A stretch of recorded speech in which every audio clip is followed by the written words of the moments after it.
Et bonjour tout le monde, on se retrouve pour une petite vidéo. Donc voilà, je viens d'acheter une 50 bêta. Donc on peut voir qu'elle est relativement propre, hein. Le kitchen il est pas mal, les pneus ils sont presque neufs on va dire. Franchement elle est assez propre. Alors le seul défaut qu'elle a déjà c'est qu'elle démarre pas. Et aussi c'est qu'il n'y a pas le kit déco donc à droite. Donc ça c'est un peu galère, je sais pas comment je vais faire parce que les kits déco ils les vendent que en entier, donc c'est 135 €. Et j'ai pas forcément envie de payer 135 € juste pour un côté. Donc je sais pas, je vais voir. Donc regardez, hein. Donc en gros c'est une bêta de 2011, elle a 10 000 km, il y a eu beaucoup de factures dessus. Donc on va dire que mécaniquement elle est neuve. Après elle démarre pas, ça je sais pas, je pense que c'est un problème de carbu. Mais je vais checker ça. Donc voilà, je vous la montre. Que dire? Donc voilà, le poste de pilotage. Voilà, donc là tout simplement j'ai remarqué qu'il y avait une petite fuite d'essence au niveau de la durite, là au niveau du robinet. Donc je vais tout simplement la retirer. Donc vous voyez là il y a une goutte qui est tombée. Donc je vais la retirer et je vais remplacer la durite par une durite de merde, mais en attendant que j'achète des durites noires. Le problème c'est que là il faut que je démonte la selle de la moto parce qu'en fait il faut que je retire tout le réservoir parce que en fait cette durite elle vient du réservoir. Enfin je sais pas comment c'est fait sur les bêtas, on dirait qu'en fait il y a deux durites qui sont amenées jusqu'au robinet. Donc c'est grave chelou. Donc voilà, donc je vais retirer la selle et on reprend quand je l'ai retiré. Ok les gars, donc c'est bon, j'ai démonté la selle, le réservoir. Et regardez, hop, il y a un petit carbu. Alors je sais pas si on va voir, mais en gros il y a un carbu de 21 Del Orto, donc voilà. Donc en fait elle est pas du tout d'origine, et en plus c'est un cylindre Artec. Donc Artec je connais pas trop, mais je sais pas en fait si c'est comme le top perf ou pas, mais en tout cas il y a bien un carbu de 21 en fait. Donc en fait c'est pas un carbu de 16 comme d'origine, enfin je sais pas si d'origine c'est 16, il me semble que c'est 16, mais en fait c'est un carbu de 21. Donc voilà. Et alors on se retrouve 2 jours plus tard, donc je vais vous expliquer ce que j'ai fait à la moto. Alors tout simplement déjà j'ai changé le carbu de 21, j'ai mis un carbu 19 PHBG, enfin Del Orto tu vois. J'ai mis un gicleur donc de 92 dessus et donc j'ai essayé de la démarrer. Elle démarre, elle tourne au ralenti. Elle prend ses tours au ralenti. Le seul problème maintenant, c'est que dès que je mets la poignée, vous voyez, je me mets en première. Dès que je mets la poignée un tout petit peu, genre, tu vois, là, vers la moitié, elle s'engorge. Enfin, genre, elle avance plus. Et, tu vois, elle prend pas ses tours. Donc, ce que j'ai fait là, c'est que j'ai baissé j'ai augmenté d'un cran l'aiguille, tu vois. Je l'ai mis au 2e en partant du haut parce qu'elle était au 3e. Et on va voir là demain, parce que là il fait nuit. Demain je vais checker tout ça sur la route. Je vais voir si elle monte un peu plus dans les tours. Et si vraiment elle veut pas, je vais devoir baisser encore de gicleur. Donc voilà. Autant vous dire qu'elle va m'en faire baver cette moto. Parce qu'entre ce problème et l'embrayage, c'est un peu galère. Parce que l'embrayage, je sais pas si je vous l'ai déjà dit, mais le problème c'est qu'en fait, les disques ils sont H24 collés. Donc je vais devoir retirer le carter d'embrayage et regarder un peu ce qu'il y a dedans. Parce que du coup, là on passe les vitesses à la volée, voilà. Et ça, pendant la vente, c'était pas prévu. Mais bon, c'est pas un souci. Ensuite, ouais, j'ai remis un peu de liquide de refroidissement. J'avais pas assez d'huile, donc je l'ai juste rempli, tu vois. Du coup, pour la configuration, à l'intérieur, les gars, il y a un allumage Doppler. Je sais pas, je vais vous le montrer demain du coup. Il y a un allumage Doppler, alors je sais pas du tout ce que c'est. Ensuite, au niveau de l'échappement, je pense qu'il est débridé sûrement. Il y a un cylindre Artec. Cylindre Artec, et je pense que c'est l'alu. Parce que le fond, il me semble qu'il est noir chez Artec. Ensuite, on a une pipe d'admission. Enfin, alors attends. On a la pipe Conti, tu vois. Conti, pipe Conti. Et au niveau de la boîte à clapet, je sais pas du tout ce que c'est. Je l'ai pas encore démonté, tu vois. Et sinon, niveau prépa, il y a quoi? La boîte à air, elle est d'orige. Et puis c'est tout. Au pire, si j'ai d'autres infos, je vous le dirai. Puis voilà quoi.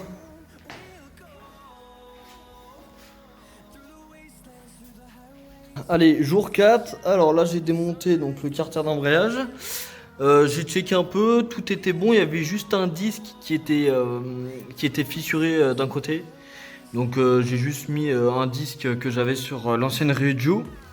Et sinon là, je viens de régler cette vis. C'est pour embrayer, tu vois. Quand t'embrayes, tu vois, si tu veux plus embrayer vers le début du levier, tu vois, genre, par exemple, si tu veux embrayer ici, tu vas devoir serrer comme un gros porc. Et moi, j'ai décidé d'embrayer ici, tu vois. Regardez les gars.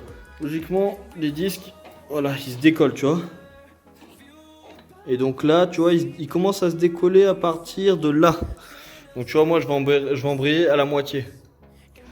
Donc voilà, logiquement, là, c'est bien réglé. Plus qu'à remonter. Aussi les gars, petite astuce, si vous avez peur de perdre vos vis ou alors de plus savoir lesquelles sont à quel emplacement, vous faites comme moi, vous prenez du carton et en fait à chaque fois que vous dévissez une vis, vous la mettez à un endroit stratégique. Vous voyez par exemple la vis, par exemple celle-là, elle est ici, c'est celle-là. Ensuite celle d'à côté elle est là, ensuite celle-là c'est celle tout en bas, etc. etc. Tu vois ce que je veux dire? Ça aide beaucoup ça. Alors voilà, maintenant que j'ai remis le carter, on va devoir remettre le kick. Alors pour remettre le kick, rien de plus simple, vous prenez une clé de 16 et vous dévissez ce boulon là, celui-là. Hop, en premier temps vous le dévissez. Alors, attendez. Voilà. Bon après ça se dévisse à la main, hein, tu vois, à partir du moment où tu l'as dévissé c'est carré. Voilà. Donc tu le dévisses tranquillement. Tu le retires carrément. Voilà.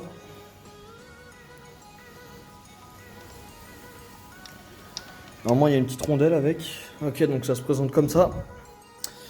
Ensuite, quand c'est bon, tu prends ton kick, tu le déplies.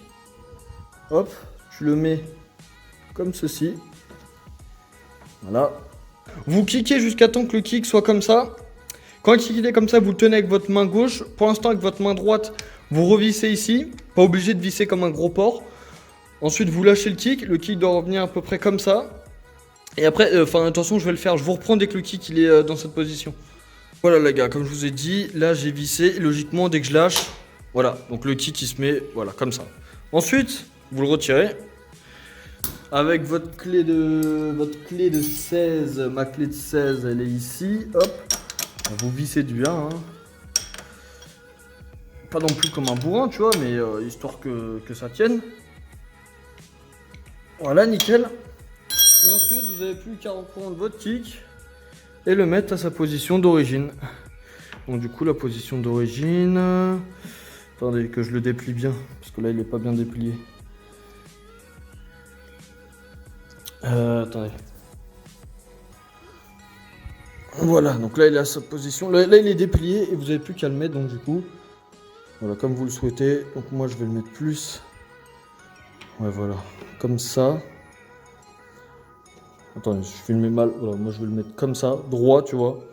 Et ensuite vous l'enfoncez. Et logiquement, il y aura de la compression. Regardez. Hop, il revient. Voilà, donc, petit tuto.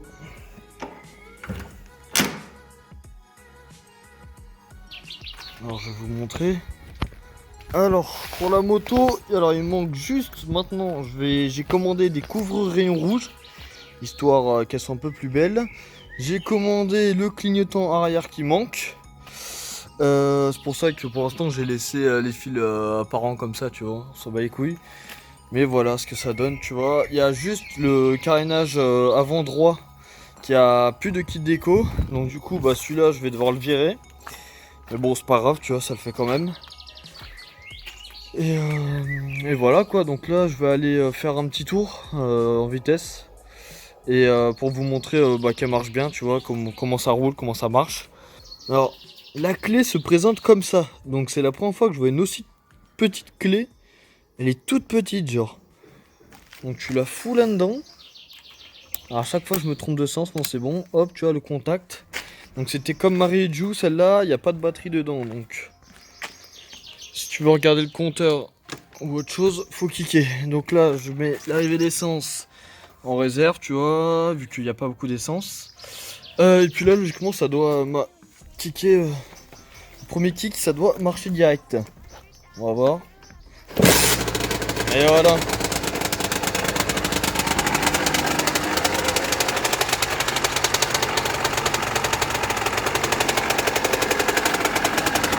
Aussi j'ai bidouillé un petit truc, c'est ici là. Au niveau de l'interrupteur il marchait pas. Donc je l'ai juste relié à la lampe et du coup maintenant ça marche, tu vois. Si je mets sur on ça marche. Donc voilà, ça c'est nickel. Les clignots aussi, tout marche.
Voilà les gars, ça c'était pour la partie route.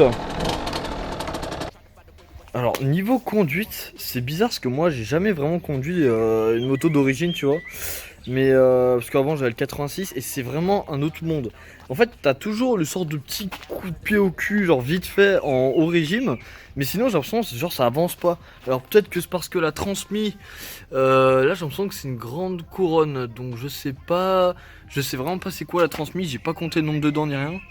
Mais j'ai l'impression qu'elle tire vraiment court. Donc je pense que niveau pointe elle doit atteindre vers les 70, tu vois, 75, je sais pas plus, tu vois. Mais sinon ça va, hein, elle marche bien, ça roule. On entend vraiment au niveau de la boîte à air, tu vois, on entend vraiment le bon. Donc c'est pas mal, on entend vraiment bien le son au niveau boîte à air. Et sinon bah elle fait le taf, hein. Donc du coup les gars, on se retrouve pour un prochain épisode pour donc la partie customisation. Donc j'ai quelques petites pièces à mettre, je vais vous montrer. Là j'attends juste les pièces et après je vous tournerai la vidéo. Donc voilà, n'hésitez pas à vous abonner, à liker la vidéo. Et on se retrouve pour une prochaine vidéo. Allez, ciao les gars.